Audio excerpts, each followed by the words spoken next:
Have you ever felt trapped by the very love you give, like your kindness is being used against you? If so, this story is for you.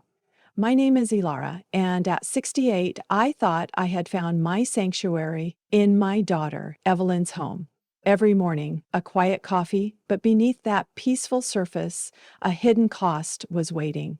A cost that would almost shatter everything. At 68, I cherished my morning rituals. For me, Alara, it was the quiet solace of a warm coffee in my daughter Evelyn's sunny kitchen. I truly believed I'd found a safe haven after a lifetime of hard work. Evelyn, my daughter, always spoke of love, but that love, I was beginning to realize, came with a very steep price. That morning, I thought it would be quiet. I truly believed I was safe. I was cradling my warm mug, the steam rising, a momentary comfort. Evelyn, my daughter, had just brewed a fresh pot, too strong, just the way her husband liked it. Everything seemed normal, deceptively normal, because beneath that veneer of everyday tranquility, a storm had been brewing for years, a storm I had chosen to ignore, to appease, to silently endure, and a casual demand. My grandson Noah, 17 years old, with that youthful arrogance that somehow felt both entitled and oblivious, broke the silence. His voice was too nonchalant, as if he were simply asking me to pass the butter, not to hand over a significant chunk of my life savings. "Grandma," he began, his eyes glued to his phone, "can I borrow your credit card again? There's this thing I need for my gaming setup. It's only like $4,000. $4,000. My retirement fund, meticulously saved penny by painful penny, felt suddenly exposed, vulnerable. It wasn't just the money, it was the audacity, the utter disregard for my situation, my needs, my dwindling resources. Yet I didn't even flinch. I just looked at him, my gaze unwavering, and simply said, "No, Noah, I can't do that." And that's when Evelyn snapped. Not with a shout, not with an immediate outburst. Oh no. Evelyn was far more subtle, far more insidious than that. First, she let the silence crawl around us, thick and poisonous. It hung in the air, heavier than any words could be, filling every corner of the kitchen with a chilling dread. I could feel the tension building, like a taut string about to snap. It wasn't just the quiet, it was the expectation in that quiet. The silent demand that I yield, that I understand my place. Then, without so much as a warning, her hand flew toward me. Not to strike. No, Evelyn wasn't that bold, not physically. But she did something far worse, something designed to humiliate, to scald both skin and soul. She tipped my warm coffee mug, the very one I had found comfort in moments before, straight into my lap, scalding hot. I gasped, a raw, involuntary sound of pain and shock. I leapt up, the ceramic mug hitting the tiled floor with a loud, sickening shatter. The hot, dark liquid soaked instantly into my thin pajama pants. My thighs stung, a sharp, searing pain that momentarily eclipsed everything else. But the physical burn was nothing compared to the searing humiliation, the immediate shriveling of my dignity. Evelyn didn't even blink. Her face was a mask of cold indifference, her arms folded across her chest as if she were laying down some corporate policy, a non-negotiable term of agreement. "If you're going to be selfish, then maybe it's time you leave," she stated, her voice chillingly calm. "Either give Noah what he needs or find somewhere else to live. We're not running a charity, Mom." A charity? That word hit harder than the coffee, sharper than any physical blow. I stood there, dripping, burned, and utterly silent. My mind reeled. A charity? After all I had done? All the sacrifices, all the years I poured into raising her, supporting her, trying to be the best mother I could be? The countless times I'd bailed her out, emotionally and financially, when her own choices led her astray? This wasn't just about a $4,000 gaming setup. This wasn't about one cup of coffee. This was the culmination of years, decades even, of Evelyn systematically treating me not as her mother, but as a resource to be exploited. She had always treated me like a locked door she already held the keys to, believing she could walk in and out of my life, my finances, my emotions, whenever it suited her. You see, for so long, I had lived under the illusion that my quiet support, my constant giving, my unwavering presence was what a mother was supposed to do. Many elderly parents, I believe, fall into this trap. We love our children fiercely, unconditionally, and we often mistake our willingness to help as an obligation, a never ending wellspring of support. We want to be needed, to be valued, to remain connected. And unfortunately, some adult children, consciously or unconsciously, exploit that deep-seated desire. Evelyn had perfected the art of emotional manipulation. She rarely screamed. Instead, she used silence, guilt trips, the subtle suggestion that I was selfish or unloving if I didn't comply. She would rearrange my entire life, my priorities, my peace, into something that solely served her needs, her whims. She believed my kindness meant surrender, that my gentle nature was an open invitation to demand, to take, to drain. My dignity that morning didn't just shrivel. It felt like it was being systematically stripped away piece by piece. It was the crushing realization that the love I thought I was receiving was transactional, conditional. It was a mirror reflecting back to me how much of myself I had given away, how much I had allowed myself to be defined by her expectations rather than my own worth.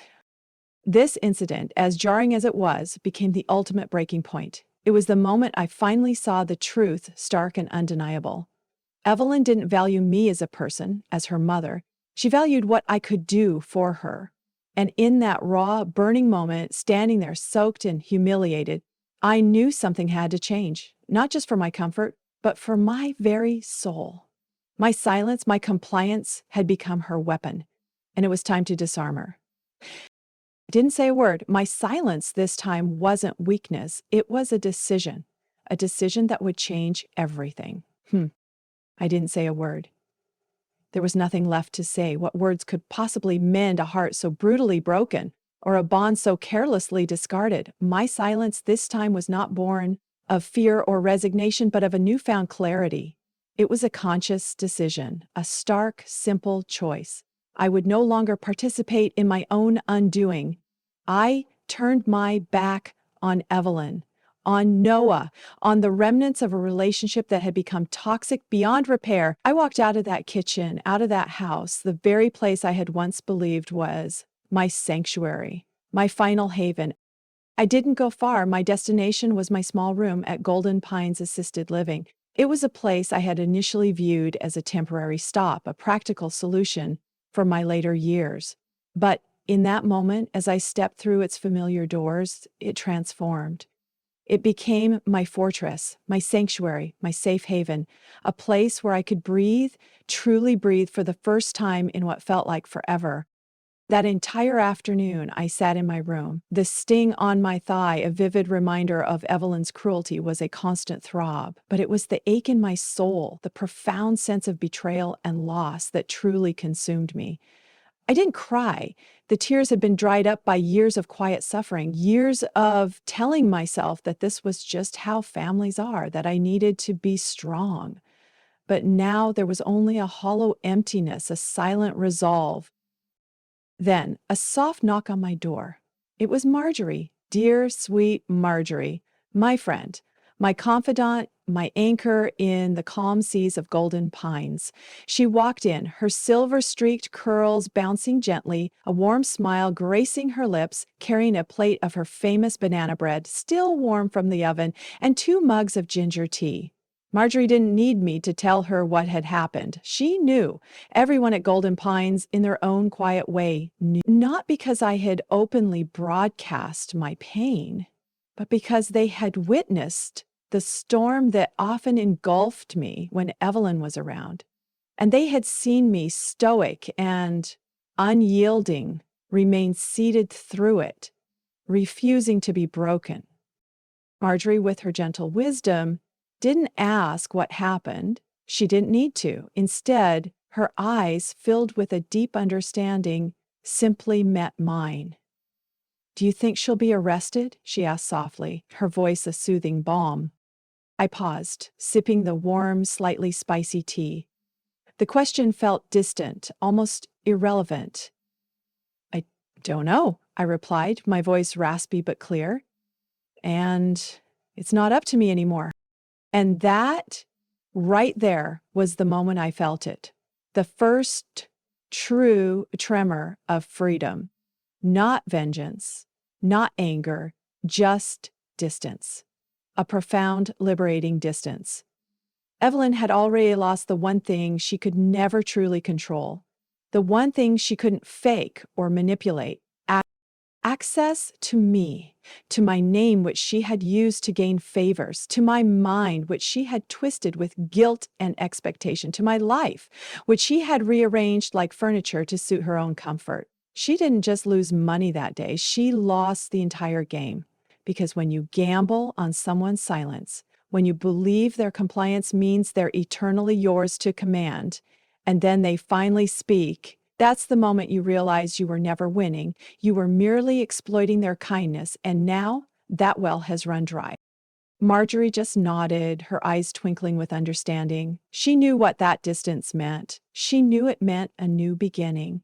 We talked for hours, not about Evelyn, but about me, about my favorite books, about the small garden I was planning, about the new painting class at Golden Pines. It felt like talking to myself again, the old me, the one buried under layers of obligation and unspoken demands. It was as if a part of my soul, long dormant, had finally awakened.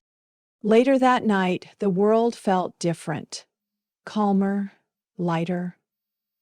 Gerald, another dear friend from Golden Pines, a quiet man with a gentle spirit and a surprising wit, found me sitting alone on the back patio. The wide navy sky above us was dotted with countless stars, each one a tiny pinprick of hope. He poured us both a small glass of wine, the clinking of the glasses a soft melody in the quiet night. "She underestimated you every step of the way, Ilara," he said, his voice a low, comforting rumble. I looked at him, the wine warm in my hand. A small, genuine smile touched my lips. "I underestimated me too, Gerald," I replied, the truth of it echoing in the stillness. He raised his glass, the reflection of the starlight dancing on the surface of the wine. "Too recalculating," he said, his voice full of quiet approval. We clinked glasses, a small yet profound gesture, and in that moment, under the vast, silent expanse of the night sky, I said something I hadn't uttered in years, something I now knew with every fiber of my being was finally true. "I'm safe," I declared, the words feeling like a physical release, a burden lifted from my shoulders. Not just safe from Evelyn or her unreasonable demands or her cruel words, I was safe from the need to explain myself to anyone who had ever, in their misguided belief, thought my kindness meant surrender. My worth was no longer dictated by their perception or by my willingness to comply. My safety, my peace, my very being was finally, irrevocably my own. This profound realization washed over me like a healing balm. It was the moment I truly understood that walking away wasn't a defeat. It was the ultimate act of self-preservation.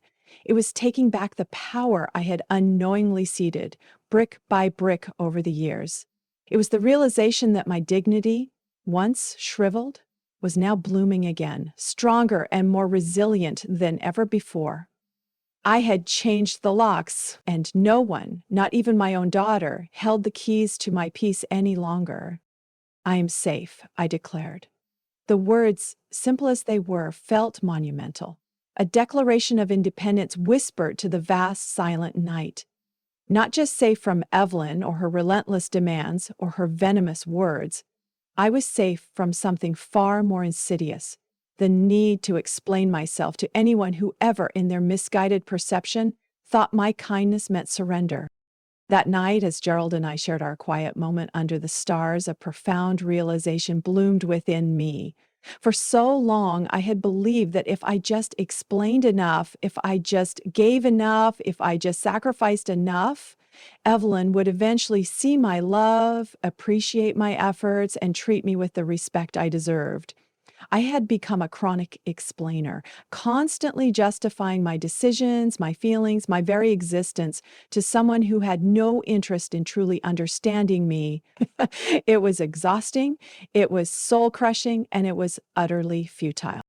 But now it was gone. The compulsion to justify, to defend, to make someone else see my worth had vanished like mist in the morning sun.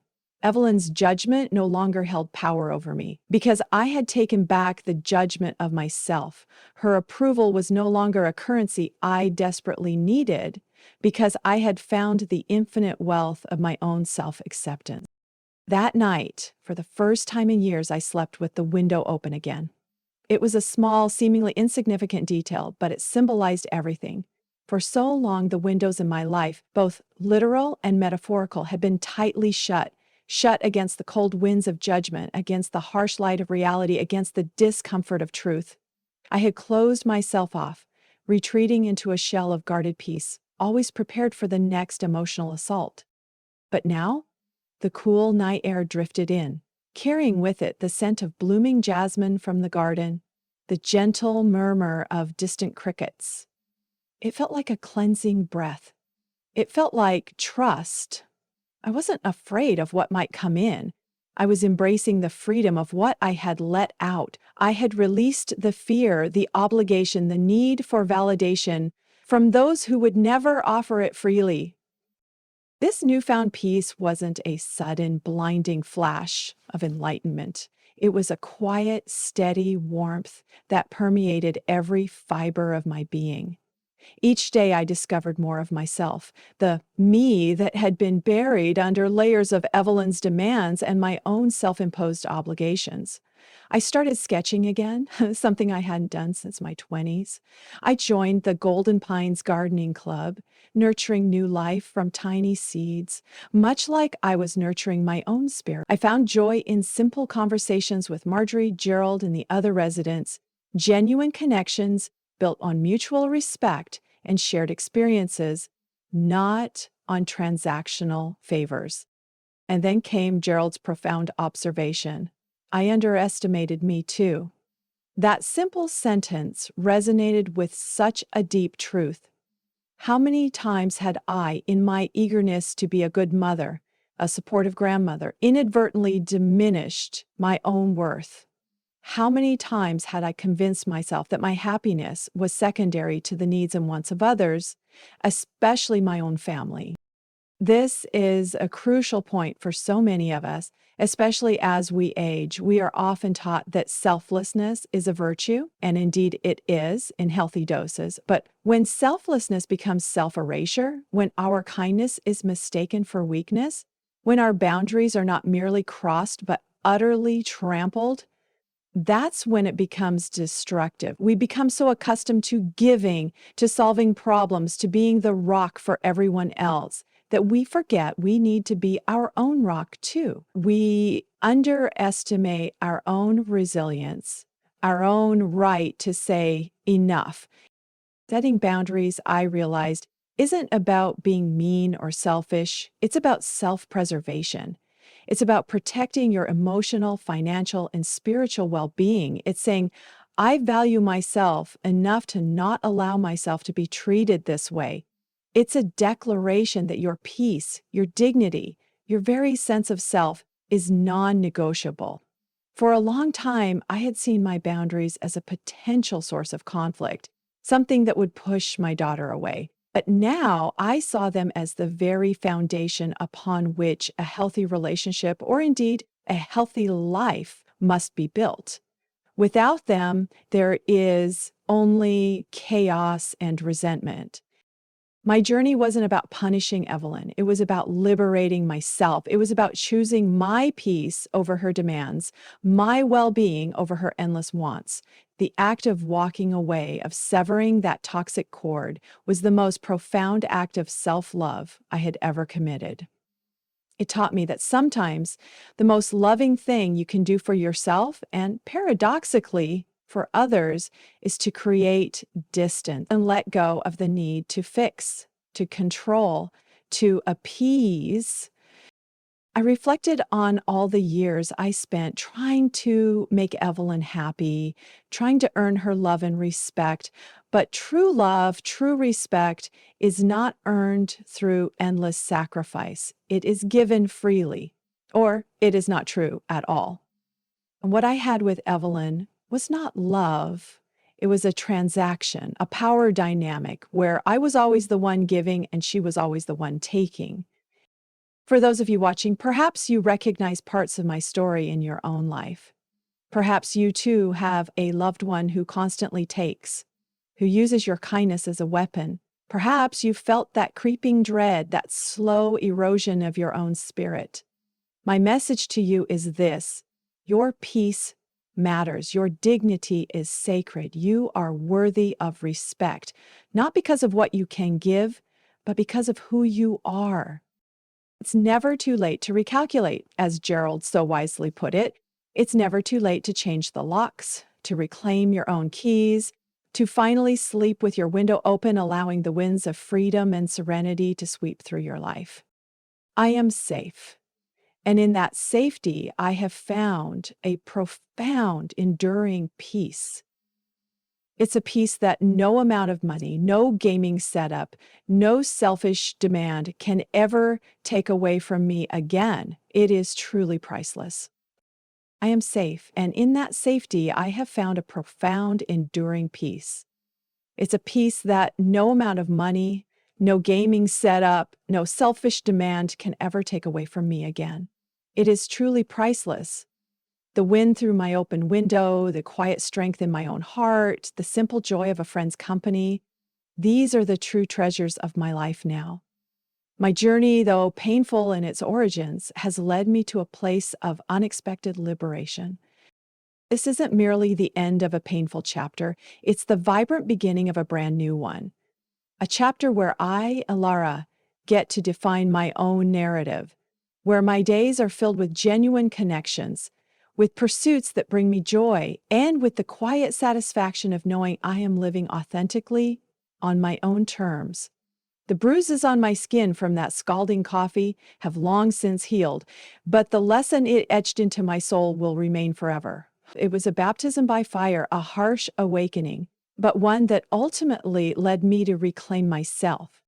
But as I embrace this newfound serenity, a question often lingers in the quiet corners of my mind, a question that I know many of you watching this might also carry in your hearts when reflecting on similar family dynamics. What about Evelyn? Did she learn anything from that morning? Has the silence on my end sparked any self-reflection on hers? Or is she still living in a world where relationships are transactional, where love is conditional on how much one can take? I honestly don't know. Our paths have diverged completely since that day. There have been no calls, no apologies, no attempts at reconciliation from her side, and for the first time, that silence from her doesn't fill me with dread or longing. It fills me with peace. This leads me to a crucial point, a powerful insight I've gained through my experience.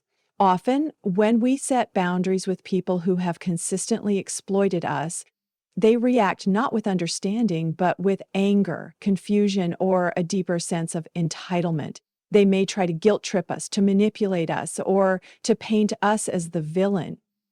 This is because they have lost their source of control, their access to our resources, whether those resources are financial, emotional, or simply our unwavering presence. And this is where the twist lies, not necessarily in a shocking revelation about Evelyn, but in the profound shift within me and within you if you choose to embark on this journey. The true twist is realizing that you don't need their understanding or their apology to be free. Their reaction or lack thereof is their journey, not yours. Your journey is about reclaiming your peace, regardless of their response. For so long, I hoped for Evelyn to change, for her to suddenly see the error of her ways and become the daughter I always longed for. But I've learned that hoping for someone else to change is a form of self-imprisonment. True freedom comes when you change your own response, your own boundaries, your own expectations. It's about accepting that some relationships, no matter how deeply rooted, can become so toxic that the healthiest choice is distance, even if it feels heartbreaking. This is a particularly challenging truth for many seniors. We are often raised with the idea that family is everything, that we must endure all for our children. But there are times when enduring becomes self-destruction. There are times when love, if it is truly one-sided and exploitative, is no longer love but a burden. And it is in those moments that the bravest, most loving act you can perform is to love yourself first, to choose your own peace, to choose your own well-being. So, as my story unfolds into its new, peaceful chapters, I leave you with this final thought, a question for your own heart. Are you willing to change the locks? Are you willing to embrace the discomfort of setting boundaries? Even if it means reevaluating long-held family narratives, even if it means facing the disapproval or anger of others, because here's the most empowering truth. The keys to your peace, your dignity, your true self are not held by anyone else. They have always been in your hand. Sometimes all it takes is a moment of clarity, a moment of profound pain to realize you have the power to use them. My journey continues, filled with unexpected joys and quiet discoveries. I am learning to paint, to garden, to simply be. And the woman who once slept with a locked window, fearing the world outside, now throws it open wide, inviting in the gentle breezes of freedom and the boundless light of a new beginning. So while the question of Evelyn's understanding may remain unanswered for now, for me, Elara, the answer is clear. I am free, and that is enough.